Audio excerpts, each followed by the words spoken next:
Hello and welcome to Birdeye Live, the show that's dedicated to the digital transformation of local businesses everywhere.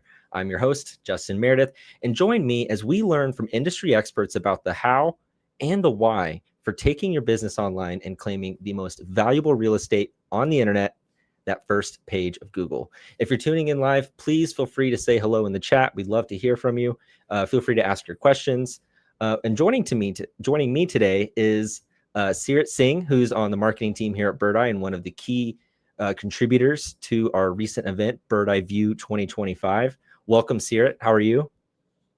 Hey, Justin, I am good and I'm so excited to be here today because Birdeye View this year had such a wide range of voices. We heard from AI leaders, Google, Neil Patel, Microsoft, and then OpenAI themselves, and, such major brands which are household names by now, healthcare providers, restaurants. So what a variety, and even Reddit on culture. So I'm excited because these what we're going to be doing today is exploring some highlights from some of our favorite sessions from Birdeye View, which was last week.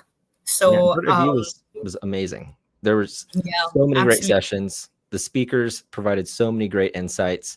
Like you said, we're going to go through some of the highlights, and it was hard to pick some. Honestly, like we had to really narrow down the list, and it was so hard to choose. I agree. So I agree. I think what we could do is start with our first highlight, and what we, with the event. This was just last week, and if you have not, if you weren't able to, register for the webinar or for the virtual event, and you weren't able to tune into some of these sessions, you can still register and watch all of the recordings. They're all available on demand.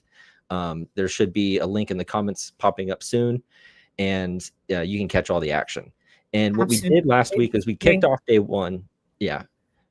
It's a rare lineup. I just want to say that it's like this kind of a lineup doesn't happen, twice a year, and it's incredibly awesome that we were able to pull this off. So I think people should. It's definitely going to be worth your time. Watch these sessions, register for View. Even if you have, if it's a multi-location business or a single location, there's something there for everybody. So yeah. Definitely. Yeah. And I think to kick things off is we'll actually, I want to provide a highlight from the first keynote from the event, which featured Birdeye's CEO, Naveen Gupta, and our COO, Dave Lehman. And they kicked off the event by providing some of the biggest updates coming to Birdeye and Birdeye's AI agents. And they really dug into what the next era of agentic AI marketing is going to look like. So let's take a look at that first clip and see what they had to say from there. And now we are stepping into our boldest transformation yet, agentic AI. I'm thrilled to announce the launch of Birdeye, our agentic AI platform. Here's the simplest way to think about it. Generative AI gives you the answers. Agentic AI gets things done. It remembers, it reasons, it chains actions together, and it doesn't just suggest, it executes. So in the past, you would have asked generative AI to suggest a post. Now, agentic AI might notice a competitor campaign, analyze it against your past performance, blend in the current industry trends, and then launch a fully optimized campaign for you, end to end. Earlier this year, we framed Birdeye around three key pillars: outcomes, agents, models. Outcomes, these are real business results, not vanity metrics. Agents, these are workers that drive outcomes, that execute autonomously or with you in the loop.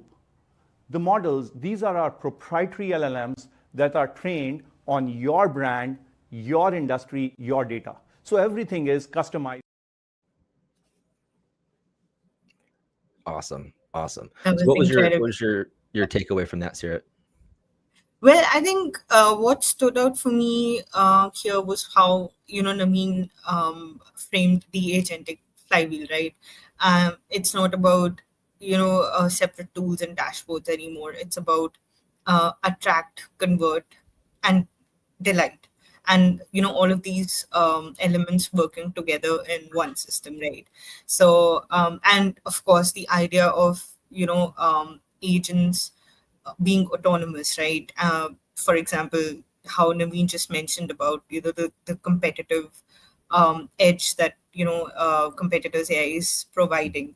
So it automatically sees the opportunity and then tries to seize it with Yeah. an It takes optimized action. strategy. So that's Yeah. incredible. Yeah. So yeah, not just another dashboard. Essentially, it's more like a system, that says, here's what needs fixing, and here's who should handle it, and whether it's been done or not. And for small teams, especially, I think managing multiple locations, this is the huge shift. So yeah. Yeah. It does seem like there's a big shift between the traditional LLM generative AI where it's, you give it an input and it provides an output, or it just provides an analysis on data, or it just reads things and it tells you what it reads.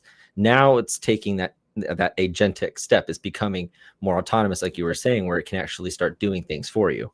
And I think we're going to see that a lot. I mean, with Birdeye, we're already embracing it, and we're coming out with some incredibly powerful and capable tools. But I think we're going to see that in everything soon, and it's really amazing to see kind of where things are headed in that sense. It's kind of that next step in the AI era. Definitely. And like that's the big picture of what agentic AI can do so far. And speaking of, I want to segue us into the next highlight clip, which is one of my from one of my favorite sessions here. It's a conversation between Deepak Perry and Sherwin Wu from OpenAI, and they talk about what agentic AI is going to look like for real businesses when it's put into action, and some of them are already seeing results. So I think this will be a good time to dive in. Yeah, and that's the OpenAI one, right? Yeah. Cool. I think the big difference here is and this is where I think if you really use the tool ChatGPT a lot, you'll see how it's doing these searches.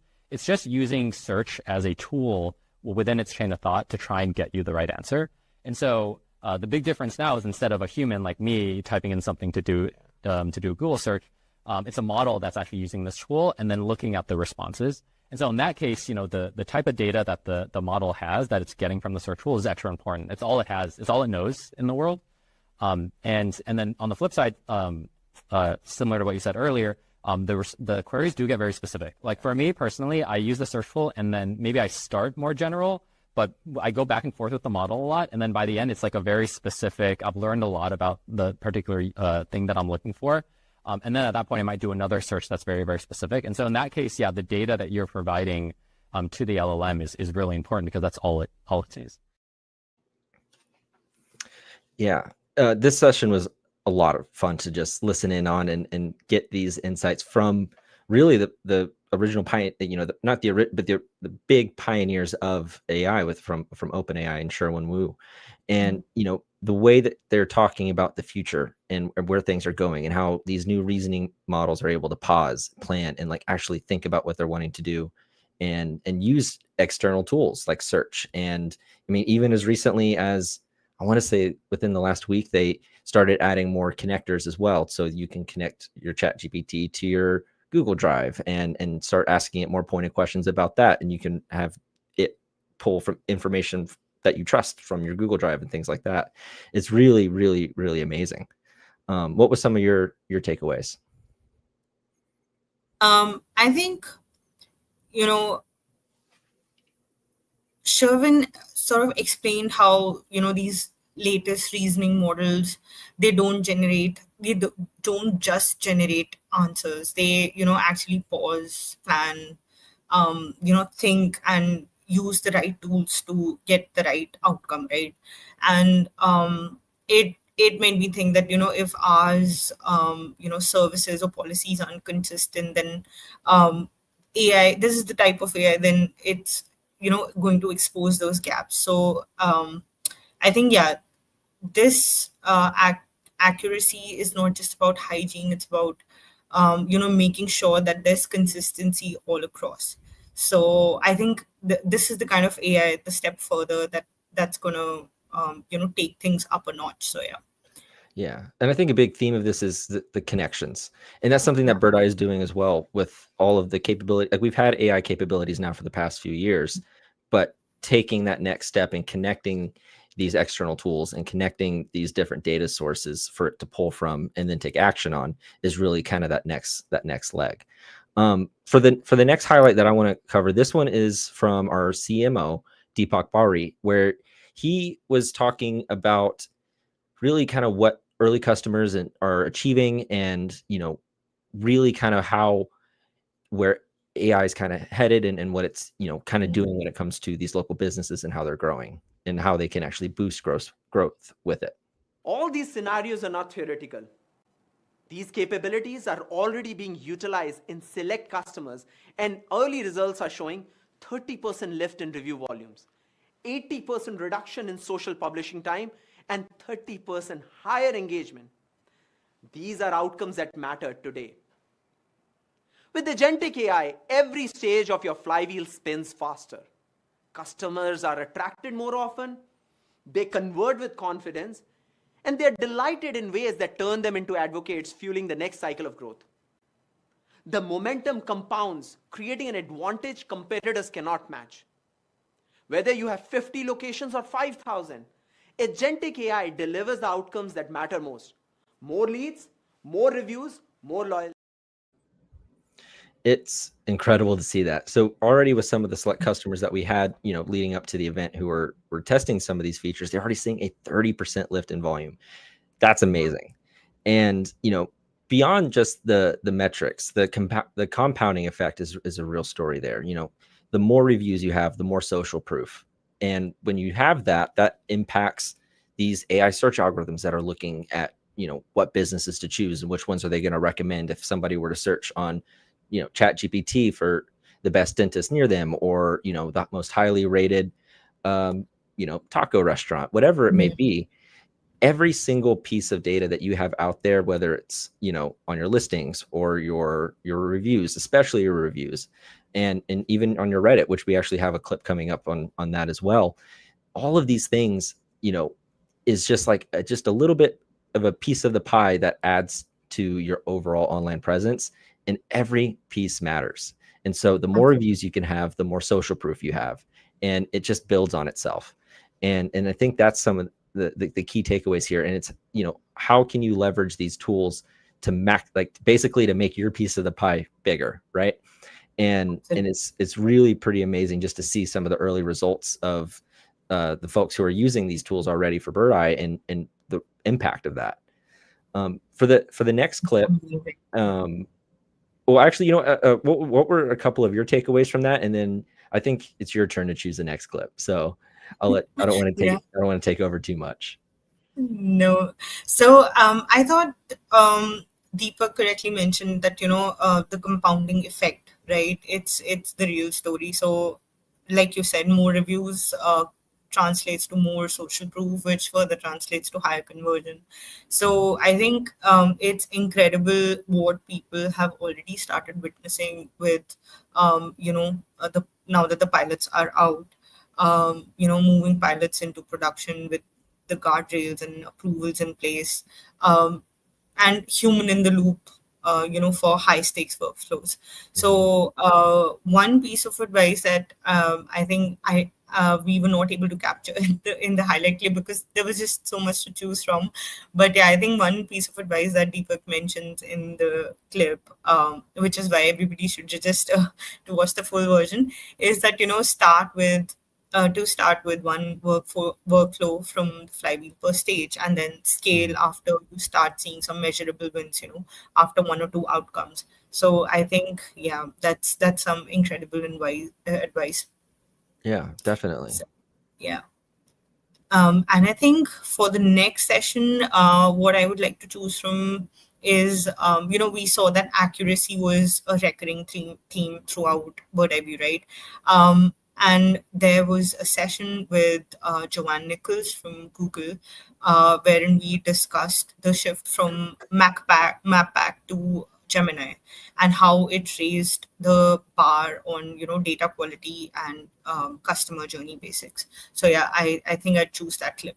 Yeah, this is a good one. We had some amazing sessions. We actually had 2 sessions from Google, Yeah. one with Joanne Nichols and one from Lisa Landsman, and they gave us some really interesting insights into the future of search, and then how AI is, taking, a larger and larger role in the Google ecosystem. And the session that you mentioned from Joanne was just really awesome. So let's take a look at that. I actually have 2 pieces of advice. One is relevant to today, and one I think is just good advice as a business leader. Relevant to today, I cannot underscore the importance of understanding what shape your first party data is in and asking your team, are we using this to get the most effective marketing campaigns? I think that's something that sometimes first party data or data in general lives with many different groups, perhaps different agencies, and a good handle on where that lives and how often it's refreshed and how you're using it is really good. The second piece of advice I would say, and this is just good business advice, is go through the process as if your customer is going through the process. I talked to a dentist and I said, well, have you tried to call the office using Google, Yelp, other methods? And they hadn't. I'm like, well, you should probably do that and see what your client experiences and if there's friction points.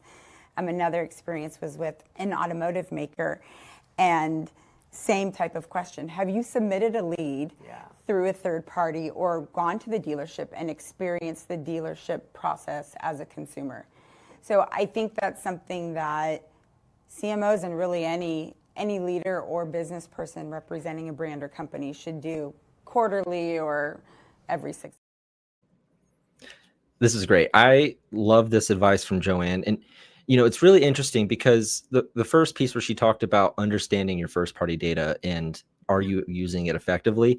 This is something that people, like, we've been really talking about this since the AI explosion.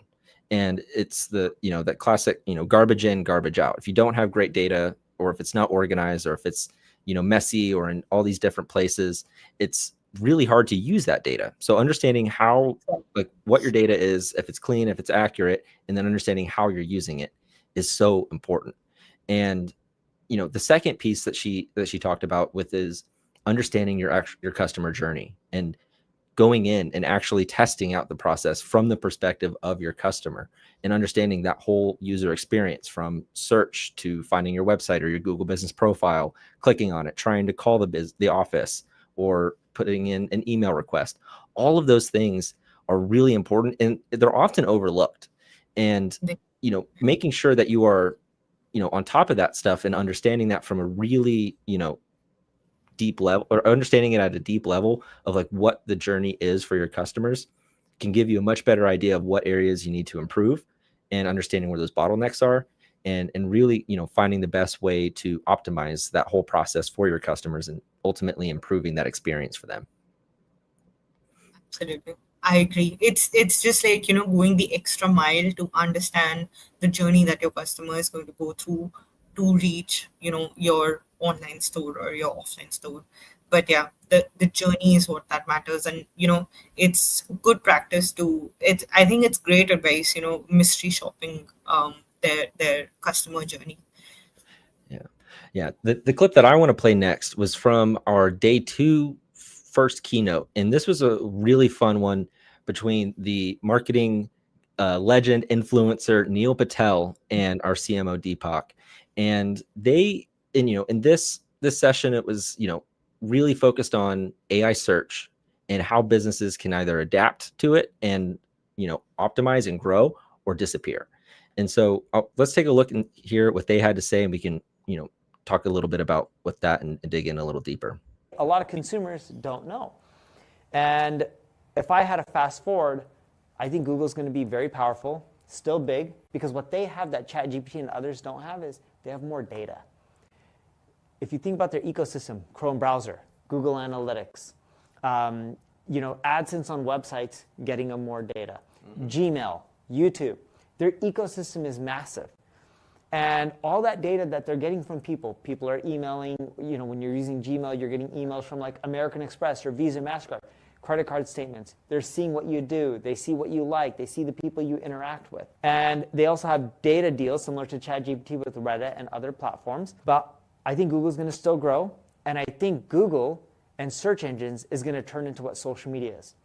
According to, I believe, Sprout Social, the average person logs into 6.6 social platforms per month. All right? That's quite a bit. And if I asked all of you guys to raise your hand on how many platforms you use, most people wouldn't raise for 6.6, but that is how many platforms people actually log into on a monthly basis.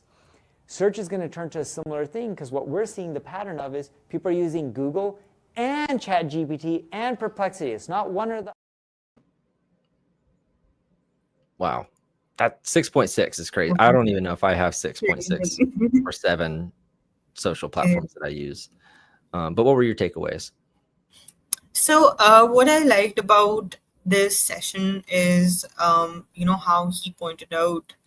pointed out that search is not revolving around just Google anymore. And while Google is still a central part and, will be for the foreseeable future, people have started bouncing between, Google and ChatGPT and, tools like Perplexity within the same journey now. And we all do research for marketers and we see the same, we can account for this. And I think the key takeaway is that if your business information isn't accurate or up to date, then across platforms, then AI might not surface you. That's like the simple takeaway. And I also thought that the insight about speed was very important in the sense that right now it's relatively easier to get your business cited in AI answers because this is a stage where everybody is still picking up, but this window might just close fast. Yeah. And a year from now it's going to be harder. So I think that was a great reality check for businesses and advice. So yeah, what did you think about the session? I agree. I think that right now, if you're watching this live stream and you're looking, or if you attended Birdeye View and you're looking at this stuff and you're trying to figure it out, you're still a first mover. You're still early to this, and it's hard to fight. It's hard to fight that feeling of like you're falling behind. But you really, I mean, we're still very, very early in this new world that we're in. It seems it's moving fast because it feels like the advancements happen every day and it seems to be picking up, like the hockey stick is just going straight up now. But it's still early. And if you take advantage of that opportunity now and you get your web presence and your online reputation in a place where you're optimizing for these tools. And really, when you do that, that's really just optimizing for people and trying to make your online presence the most useful, your content the most helpful. It's really optimizing for people. And if you do that now, you are going to be so much more, established in the future. Yeah. And ahead of the competition, really, because like I said, it feels like you're falling behind, but it's still early. And if you move now, you're taking advantage of a lot, and it's important to do that. So it's really great advice from Neil, and I definitely recommend checking out the full session there. And you can do that by just registering for Birdeye View, and you can catch all these sessions. I mean, we're only pulling out like a minute and a half of these clips, but I mean, every session was just packed with so much info, and especially when you can get the full context of the conversation, it's really, really great. So what do you have for the next clip? So the next one is one of my favorites because I'm on Reddit all the time. I'm a Reddit nerd, and I think now that we're talking about discovery and discovery on AI, search engines, I think Reddit is a really good spot to touch right now because it showed how community and culture can also shape visibility, right? So I think I want to jump into the session with Andrew Shortland and Adam Dorfman from Birdeye, wherein they discussed how Reddit is also sort of reshaping audience research. So yeah, let's dive in. This is a great one. Yeah, Reddit has really, taken over, and so this session was great, and I definitely recommend checking out the full thing. But yeah, like you said, let's take a look. Like maybe using it to research your audience, or? It's amazing how much information is being shared on Reddit on whatever topic you're interested in. You can pretty much search any topic and there's something about it and people talking about it. So you can definitely use it as one of the problems we have with, like, let's say when we're working with a B2B client, we're trying to get all this information about what the customer pain points are, and we want to talk to salespeople. Those salespeople aren't always willing to get on the phone with us. And so we can just go to a site like Reddit and search the topic, and we can see what people are complaining about and what problems they're having. And so it's really good information for a content strategy to like kind of get initial ideas of what's really important to potential customers. It also feels like it's becoming more of a place for a CX strategy as well too, trying to improve your customer experience and improve operationally, because there, like you just alluded to, there's more and more information being left by customers on Reddit as opposed to other sites as well too. Yeah, and the way I'm starting to think about it is like, no one cares about your website. They care about the information you can get them in the place they want it. Yeah. As our team Reddit nerd, what was your takeaway there, Sia? I think Andrew and Adam sort of dove into Reddit as the audience search and CX intel platform, and where customer complaints and feedback and workarounds, they're visible in real time, real conversations. This is the ultimate user generated content, right? So I think brand mentions, plus supporting website content with stronger AI overview presence is the key to building your visibility on Reddit. And I personally have noticed, because I use it so much now, I've noticed how brands like IBM and ChatGPT's presence is pretty strong on Reddit. There's a thread, and how brands like IBM and even Microsoft Azure have advertisements running on Reddit. So that goes on to tell us how relevant it is becoming in the day and age, right? So I think it's really interesting to see a forum turn into such a huge platform at this point in time. And definitely. Yeah. And I have noticed that too. There's a lot of real authentic discussion happening on Reddit, and it's actually getting pulled by these search engines. Like in just the Google results, you see them. So you see Reddit threads popping up so much more.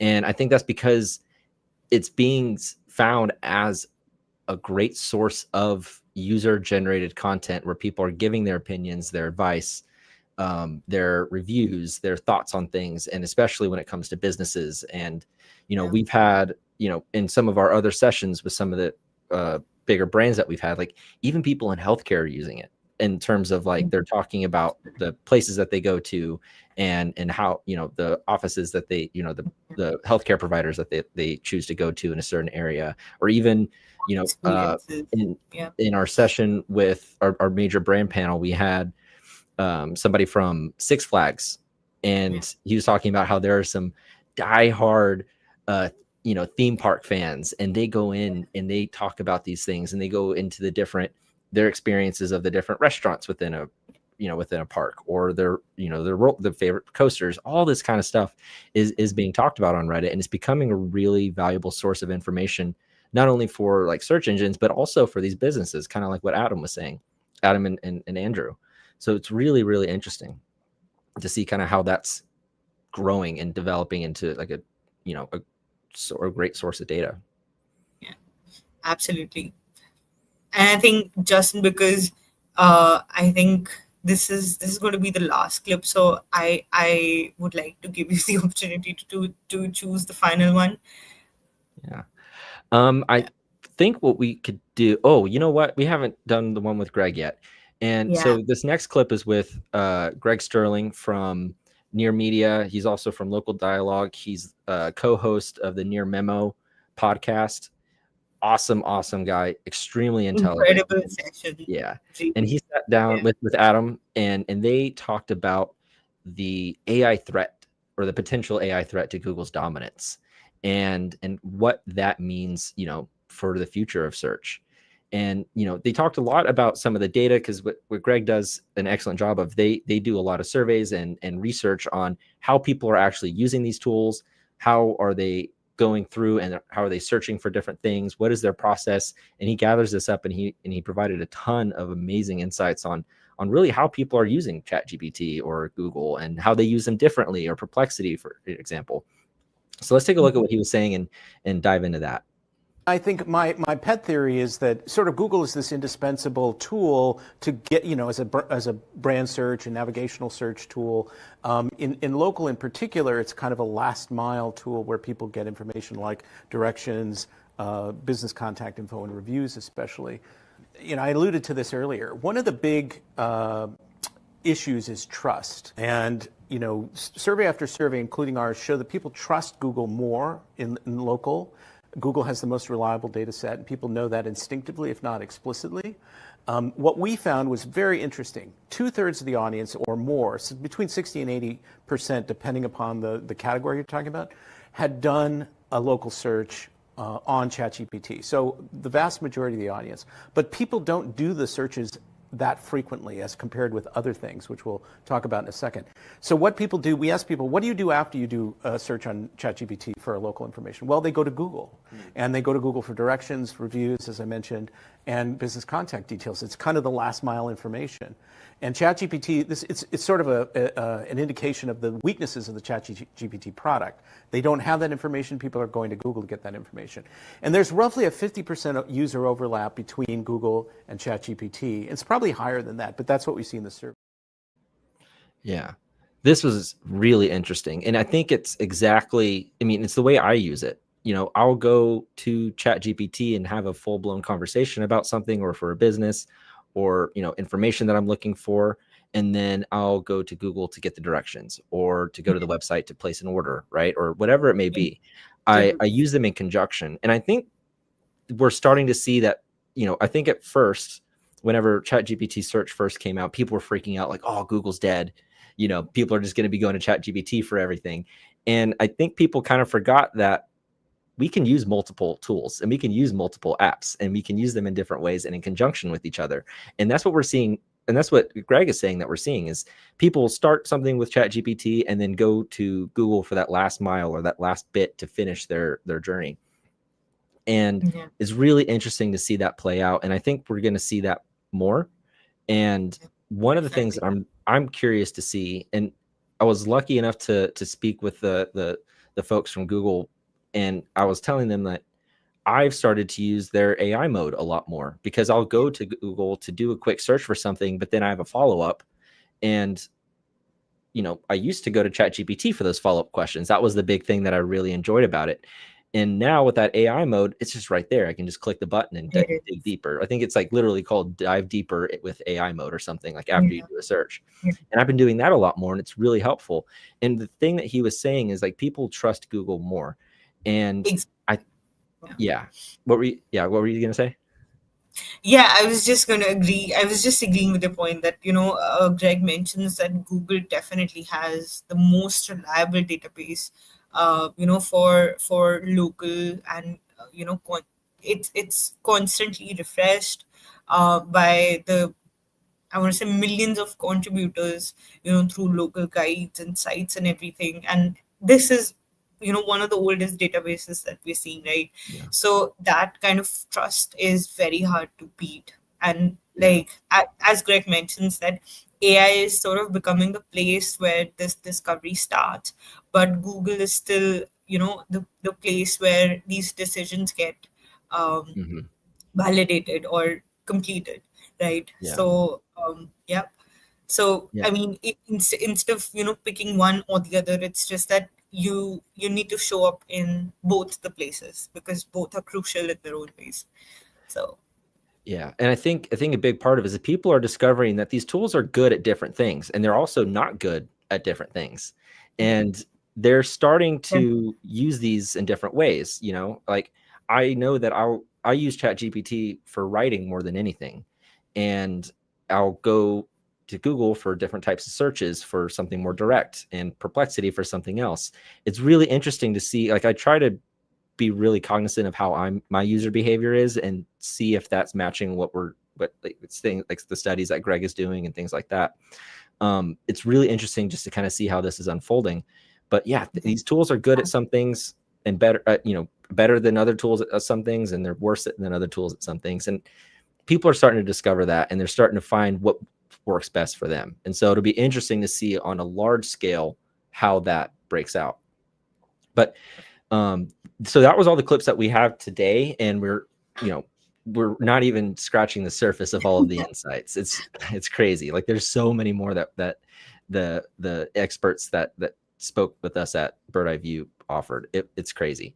And what's really amazing is that the event was completely free, and it's all available on demand right now. You can go sign up for the recordings, and you can get I think we had like close to 30 sessions. I mean, the amount of time, even if you were to sign up and you attended live, I sat in for every session, and it was so much content. I'm gonna have to go back and watch it over again because there's just so much there.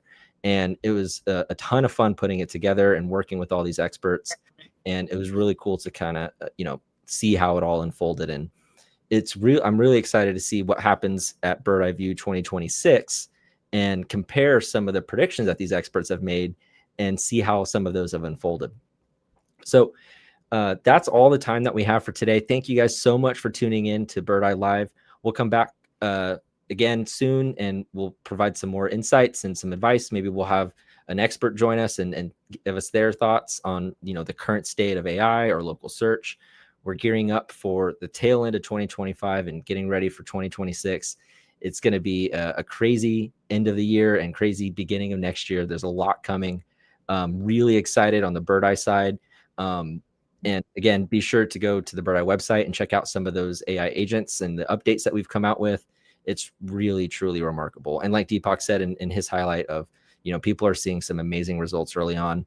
And so if you're a multi-location business, especially, the cool thing about Birdeye is the more locations you have, the more, valuable Birdeye becomes, because it can just help you scale these efforts so much easier. I mean, it's really remarkable. Like we had the session with H&R Block and Six Flags and Aspen Dental, and I think combined they've probably have close to like 9,000 locations between the three of them. That's incredible. It was amazing to see how they use the tool and how they use AI in general to scale those efforts. And they're not huge, massive teams of people who are able to manage everything, and they're lean teams, and they're able to do so much across so many locations because they have the right tools. So be sure to check that out, and we will see you again on the next episode of Birdeye Live. And thank you, Seert, for coming on and showing us some of these highlights. Looking forward to talking to you again soon. Thanks, Justin. All right, see you guys. You're curious about using AI, but you don't want AI that puts your brand at risk. Because if the communication is inconsistent and non-compliant, you risk losing customers' trust. So, how do you authentically expand your hyperlocal business? Meet brand and industry AI from Birdeye. Your own custom AI models built to reflect your brand voice, understand your industry, and adapt to every location. Brand AI captures your unique voice. Industry AI brings the correct context. Together, they train AI agents that act on your behalf, consistently, intelligently, and always on brand. These AI agents don't just personalize content, they deliver outcomes that matter to your business.